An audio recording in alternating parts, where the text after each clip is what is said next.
So I'm John with the band Ned. This is David. Howdy.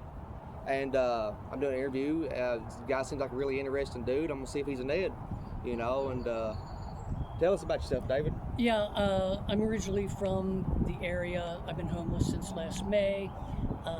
I grew up in Ellesmere, out by Erlanger and Florence. I went to St. Henry's for 10 years. And a little south of here. Yeah, then I went to the Performing Arts High School over in Cincinnati. I moved to Los Angeles County in the summer of 2000. I was on over 250 episodes of different TV shows. I've done thousands of kids' birthday parties and singing telegrams and special events.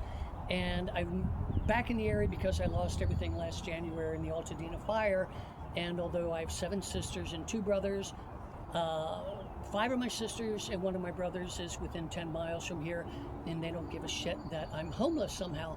I was told 11 years ago at my father's funeral that since I never got married or never had any kids, I don't count, which I think is, am I allowed to cuss? Oh, yeah. Fucking bullshit. Exactly. I mean, family should be, like this, not like this, because when you're like this, you're wanting to fight all the time, dude. Yeah, and, a fight or flight response, I'm too old to fight and I can't run, so I really can't, I got nowhere to run to. I've been at different homeless shelters in northern Kentucky and in Cincinnati since I've been back. Homeless shelters are not nice places. I think my family literally thinks a homeless shelter is a country club for men that just don't want to work anymore. I've heard that. Yeah, I was attacked at the one over in Cincinnati. A guy kept calling me and I said, dude, you don't need to worry if I'm gay or straight. My eyes work and you're as ugly as a troll's nutsack. So you don't need to worry that I'm going to brush up against you in the dark. He didn't like that comment. So although there's security cameras all over the place, they somehow didn't catch who knocked me out. I put my gym bag in my locker. As soon as I close the door, this asshole punches me in the back of the head, knocks me out. I was taken to University of Cincinnati Hospital, given a concussion, and my weird sense of humor is I really wanted them to find out who did it because he gave me a concussion and I didn't pay for it. My family thinks they're going to get away with treating me forever like a 3-year-old that spilled a gallon of milk on a carpet. I've done very little wrong in my life as far as I can tell.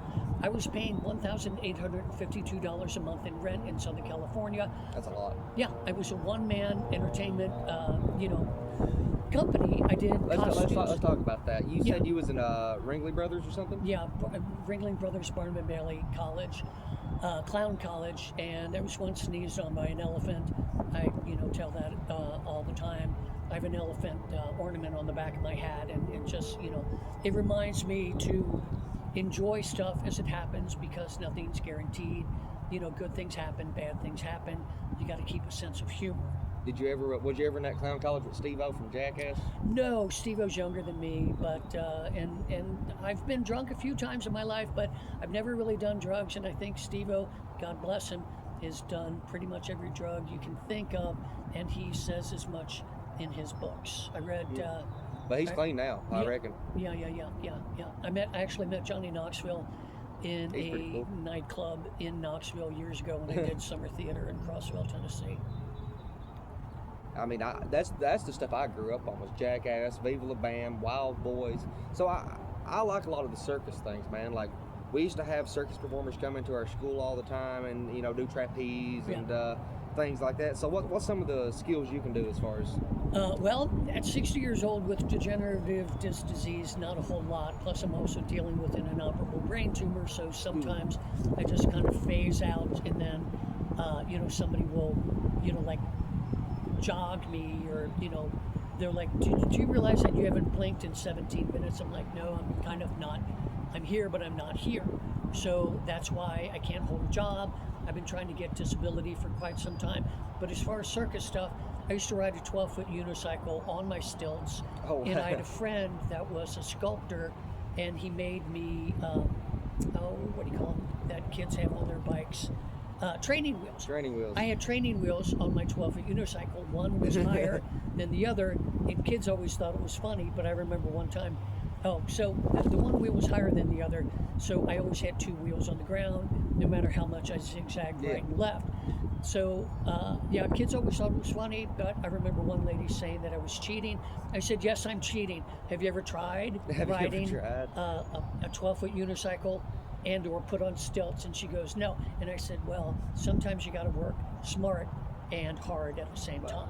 In the music world, we kind of have the same thing. It's like, well, you fake that. You tune to a different tuning to make it easier. Well, that ain't really cheating if I, did something to make it easier. If it's in the technical abilities of what I can do, there's not really cheating. There's not really a rule book for it, Yeah. I mean, did that woman have a rule book for clown college or something? No, like, she just. reading it. It's just weird how sometimes I want to tap somebody on the forehead when I'm much taller than them and say exactly, how old were you when you lost your sense of humor?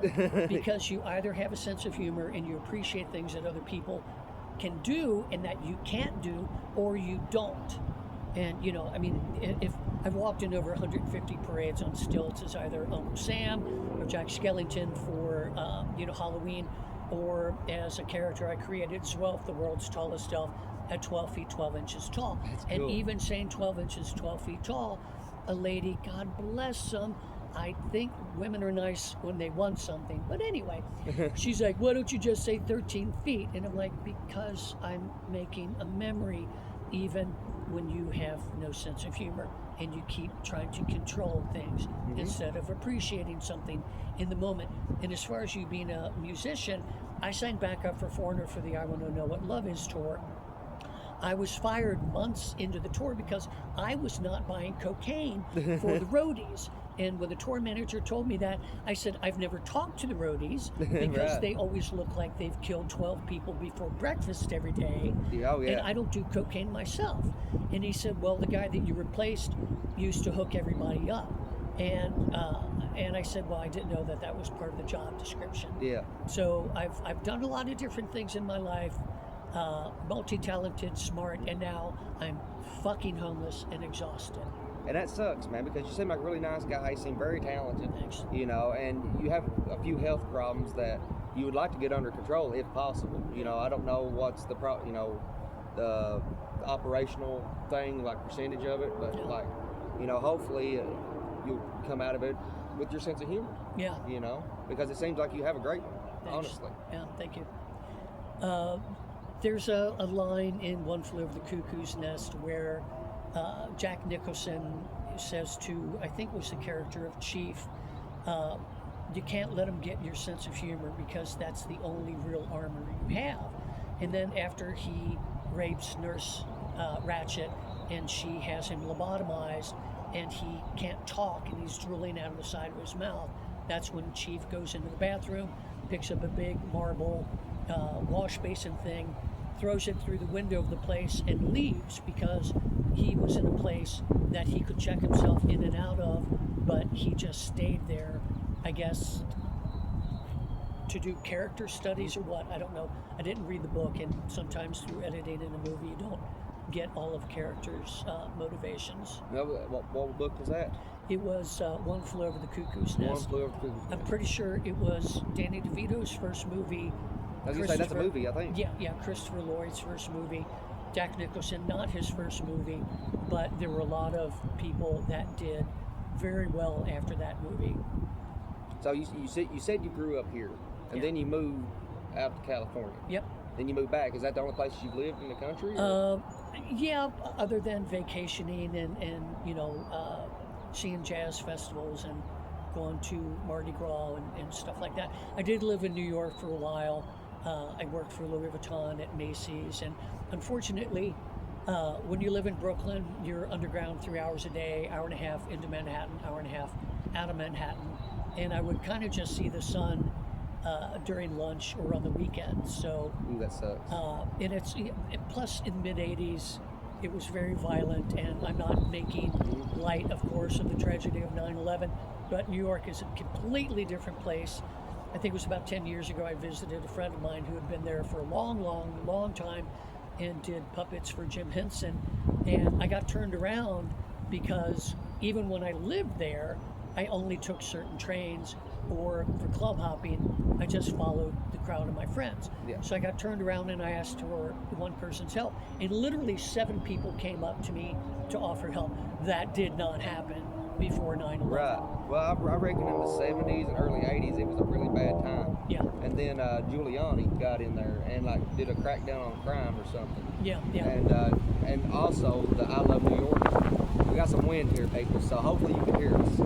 But yeah, they did like this I Love New York, got the motto, everything, got the pride of New York back, and the people really is what took back over New York. Yeah, because when I lived there, there were, literally porn shops, sex clubs, bars everywhere around Macy's, and now with all of the huge television screen advertisements, it looks like you're inside of a giant pinball machine. Kind of like Tokyo, in a way. Yep.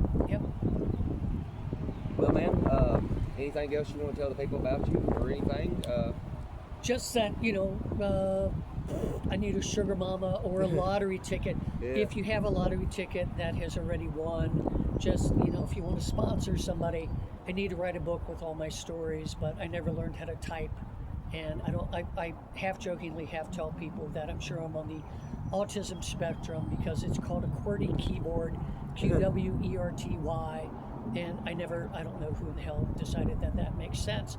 And even when I hunt and peck with fingers, my name's David, D-A-V-I-D, but by the time I go for the second D, I've already forgotten where the hell it is on the keyboard. Well, QWERTY, that's the top line. Yeah. Okay. Yeah. Yeah, but they've made better keyboards throughout the years that type faster, but the QWERTY keyboard is just a standard that everybody knows. Like, they teach us that ever since first grade in school on how to type. And I chicken peck. Yeah. And I'm really good at it, either doing 1 finger, 2 finger, but I cannot put my fingers there and type. Yeah, I told a friend of mine about, there's a program, I think it used to be called Dragon, where you could talk into a microphone connected to a computer, and then it would write out the words that you said. I said I might do that, and he says, no, what you need to do is go to an open mic night, because I've seen you tell your stories to one person, or I've seen you tell your stories in a banquet hall with 1,600 people.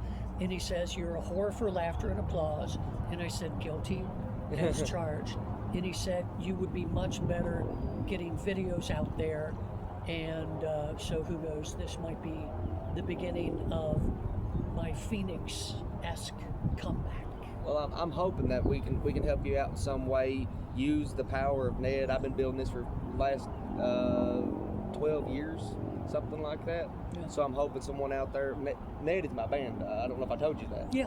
Okay. Yeah. Ned is also like almost a way of life. Like, Ned is kind of like that black sheep of the family, the old uncle that might come over and smoke a joint with you, before Thanksgiving dinner, or could be the clown, or whatever, because, like I said, I think you're Ned. I think you're a black sheep, and according to the stories that you tell about your family, you are the black sheep of the family. Yeah, I was literally told at my father's funeral that since I never got married or never had any kids, I don't count, which is just fucking bullshit. There are those of us who never fell in love and got married, or there are those of us who just didn't want to deal with all the constant bullshit. I've been blissfully single my entire life, and I have no apologies for not getting married and then getting divorced. Right. Now look at me. I'm 30-year-old. I've been divorced twice. And I've been with this girl now for 7 years, and I finally got engaged after 7 years. She put up with your bullshit for 7 years? Yeah, absolutely. Well, there you and go. I put up with her bullshit too. We talk to each other like we would talk. We don't try to sugarcoat things to each other. We don't try to tiptoe around each other's feelings. Yeah. We lay it right on the table. If you're being a bitch, you're being a bitch. If I'm being a dick, I'm being a dick. Yep. And that's just the way it is. You choose to be nice or you choose to be an asshole. And what I've told ladies that I've gone out with in my life, you ask a man, you tell a child. You don't tell a man, go take out the garbage. If you gotta say, honey, could you, that's how you talk to an adult. Yep. You ask them to do something. You don't say, you're not going out with your friends. Well, fuck you, sweetie. I'm going to do what I'm going to do. And you're either going to be with me or you're not. You don't tell a man what he can and cannot do, folks. No, you empower a man. Because a man will literally move a mountain for you if you empower him straight up. And if you break him down, then he just he's gonna be the old bum on the side of the road fucking begging, for change or whatever, Like you have to empower the man, and you have to believe in your woman, and the woman has to feel that she is beautiful. A lot of the times, because I don't care if you tell a woman she's beautiful 500 times a day, she's gonna be mad at you. You didn't tell her 501. Yep. And that's fine. Because I love my woman. I'll tell her she's beautiful 502 times a day, but not 503. Yep. I only got 502 in me. But anyway, I believe you're Ned. Thanks. And I appreciate this interview and everything. But you take time out of your day and stuff. And you still have my number and email, yep. or I'll give you the email Okay. in case the wind is too strong and we need to do some ADR additional recording. Hey, that's a new word for me. I didn't know that. See, you learn something new every day. And if you're not, then you're not paying attention. Well, I'll try to find some. You got any pictures of you back in the day, or? Oh yeah. I mean, they're on my phone. Hold on, I'm gonna do a 3D shot. I Almost. missed it. Hold on, there's a couple of dandelions. I'm going for clown crazy because I'm bored. Shoot. 2 for 2. That's why I never play basketball. Well, we'll get some pictures and stuff, maybe some video, of David, and see if, show you all a bit what he done back in the day, and if anybody out there has a clown position that doesn't require you to be on 12-foot stilts or do double back flips from standing position, Dave might be available. Can't do all that crap anymore. But I can tell somebody else how to do it. Yeah. Run like your ass is on fire, you. He can train somebody, right? Yep. Maybe. Yep. Yeah, we'll cross that bridge when we come to it, everybody. But I'm John. This is David. I'm also Ned, and we're gonna get out of here. All right. Cool. Later, y'all. Take care. Thanks, man. Sure. I'm hoping that turned out